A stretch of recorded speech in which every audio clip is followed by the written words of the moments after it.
குருவே சரணம். குரு, உங்கள் வீடியோ பார்த்ததுலேருந்து நான்வெஜ் சாப்பிட்றதெல்லாம் விட்டுட்டேன்.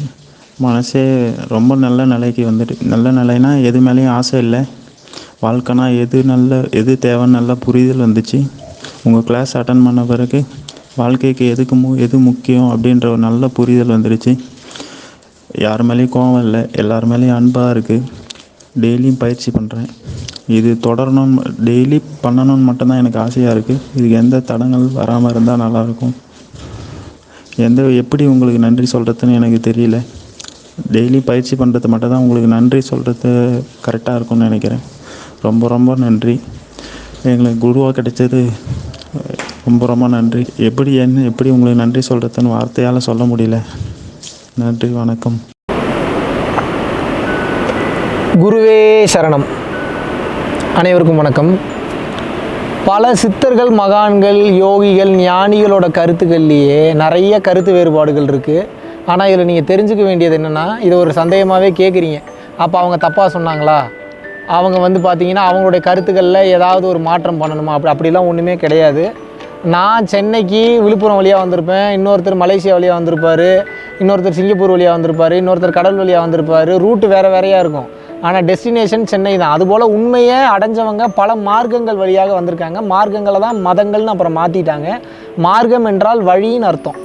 அதுபோல் இந்த சித்தர்கள், மகான்கள் அவங்கவங்களோட புரிதல்கள் இருப்பாங்க. அதனால தான் ஒரு ஞானி இன்னொரு ஞானியோட ரொம்ப நாள் கூட இருக்க முடியாது. ஏன்னா ஒரு உரையில் 2 வாள் இருக்கக்கூடாதுன்றதுக்கு உண்டான கருத்து அதுதான். 2 பேரோட நோக்கமும் மக்களை தெளிவடைய செய்கிறது தான் இருக்கும். ஆனால் அதில் பார்த்திங்கன்னா ஒருத்தங்களோட எண்ணங்கள் எப்படி இருக்குன்னு பார்த்திங்கன்னா ஒரு டிஃப்ரெண்ட்டான கருத்தை கொண்டு இருக்கும். இன்னொருத்தவங்களோட எண்ணங்கள், கருத்துக்கள் வேறு ஒரு டிஃப்ரெண்ட்டான கருத்துக்களை கொண்டு இருக்கும். அப்போது அவங்க 2 பேரும் தப்பானவங்கன்னு கிடையாது, தப்பான கருத்துக்களை சொல்கிறாங்கன்னு கிடையாது. அர்த்தம் ஒன்றா தான் சொல்லியிருப்பாங்க, ஆனால் அது நமக்கு புரியாது. அந்த அர்த்தத்தை புரிஞ்சுக்கிறதுக்கு நமக்கு அந்த உண்மை பக்குவத்துக்கு நம்ம ஓரளவுக்காக தெரிஞ்சிருக்கணும். அதை புரிஞ்சுக்கிறதுக்கே முதல்ல ஒரு பக்குவம் வேணும். ஸோ மகான்கள், சித்தர்களை குறை கூறாமல் நம்ம எந்த அளவுக்கு புரிதலில் இருக்கோம், நம்ம எந்த அளவுக்கு தெரிதலில் இருக்கோம், அதை எப்படி இன்னும் வளர்த்துக்கிறதுன்னு பார்க்குறது தான் உத்தமமே தவிர அவர்களை குறை கூறி கொண்டு இருப்பது என்பது உத்தமமே கிடையாது. அதுதான் கேர்டசியும் கூட. அந்த வகையில் பார்க்கும்போது எதனால் அவங்களுக்குள்ளே சண்டை வந்துருமா, ஞானம் வந்துட்டா 2 பேருக்குள்ளனா, சண்டை அப்படின்றது கிடையாது. இப்போது ஒருத்தருக்கு விஜய் பிடிக்குது, ஒருத்தருக்கு ரஜினி பிடிக்குது, ஒருத்தருக்கு அஜித் பிடிக்குது. எல்லாரும் மக்கள் என்டர்டெயின் பண்ணுறாங்க இல்லையா. ஆனால் ஒவ்வொருத்தங்க தங்களோட ரசிகர்களுக்கு தகுந்த மாதிரியான நடை, உடை, பாவனைகள், ஸ்டைல் வச்சுருக்காங்க. ஒரு கமர்ஷியல் மார்க்கெட் வச்சுருக்காங்க, ஒரு பழக்க வழக்கம் வச்சுருக்காங்க, ஒரு அப்ரோச் வச்சுருக்காங்க, ஒரு சில கொள்கைகள் வச்சுருக்காங்க, முரண்பாடுகள் வச்சுருக்காங்க. அப்போது ரசிகர்கள் ஒன்று தான், அவங்களை என்டர்டெயின் பண்ணக்கூடிய ஆட்கள் மாறுற மாதிரி சித்தர்களும் மகான்களும் ஒவ்வொருத்தங்களை நினச்சா உடனே மனம் லயமாகும், உடனே சீக்கிரம் அவங்களோட பாதையில் போக முடியும். அதனால தான் ஒரு குருவை பின்பற்ற சொல்கிறதுக்கு உண்டான காரணம் தான், எந்த குரு உங்களுக்கு செட் ஆகிறாரோ, ஸ்ட்ராங்காக ஃபிட் ஆகிறாரோ அந்த குரு பின்னாடி போனீங்கன்னா ஈஸியாக நீங்கள் இறைநிலை அடைந்து விட முடியும். நன்றி, வணக்கம். டெய்லரோட பையன் தான். அப்படி இருக்கிறப்ப நானும் வாழ்க்கையில 2.5 வருஷத்துக்கு முன்னாடி வராத கஷ்டம்லாம் பண்ணிட்டேன். ஓடி ஓடி ஓடி கலந்த ஜோதியை நாடி நாடி நாடி நாடி நாட்களும் கழிந்து போய் பழமொழியவே தப்பா புரிஞ்சுக்கிட்டு இருக்கீங்களே. வலது கைக்கு கொடுக்கும் போது இடது கைக்கு தெரியக்கூடாதுன்னு என்ன பண்ணணும்னா அவ்வளவு கொடுக்கணும். இடையில அவ்வளவு மேட்ரு மறைக்கணும். உங்களுக்கு கொடுக்கும் போது ஏன் அவ்வளவு நீங்க கொடுக்கும் போது தான் வலது கைக்கு கொடுக்கும் போது இடது கைக்கு தெரியாது. அவ்வளவு கிஃப்ட் கொடுங்க, நல்ல விஷயங்களும் கொடுங்க அவங்களுக்கு.